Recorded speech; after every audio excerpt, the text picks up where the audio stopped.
venez de vous voir servir du caviar. Désormais, on va vous servir un dessert, mais alors le plus beau dessert peut-être je sais même pas, on peut même peut-être dire de la décennie. Bon, plus que ça, même, tellement ce premier tour. De toute l'histoire, je dirais, de la boxe ping-pong, parce qu'on n'avait jamais vu ça. Il y a une telle différence de poids entre les deux garçons, en sachant qu'ils possèdent tous les deux un très très beau niveau. Kao Klai, Connor Singh, on va pas le présenter, enfin on vous le représente d'ailleurs, plus Mighty Mo. C'était au mois de décembre dernier. Premier tour. Exactement. De la finale. Quart de finale du K1 World Grand Prix 2004, et personne au niveau, chez les observateurs japonais n'aurait parié un yen sur la victoire de Kao Klai, Connor Singh face au redoutable puncher qu'est Mighty Mo.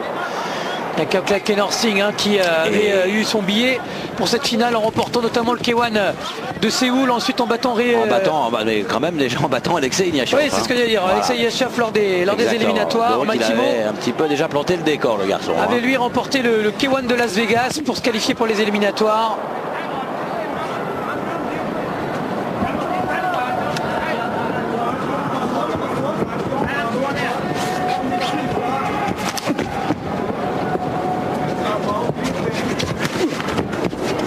Mighty Mo qui avait battu lors des éliminatoires le Trinitéen Gary Goodridge. KO première reprise, et maintenant eh bien on va pratiquement se taire. On va pratiquement se taire parce que ça mérite d'être vu dans le silence. Ce qui va suivre dans quelques instants, c'est de l'ordre vraiment du miracle.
Voilà, ce chaos absolument vertigineux réussi par Kao Klai, Connor Singh. Extraordinaire, un Nike kick d'une incroyable beauté, d'une incroyable précision. Un garçon, là vous voyez un garçon de 75 kilos abattre un athlète de près de 140 kilos, c'est carrément exceptionnel.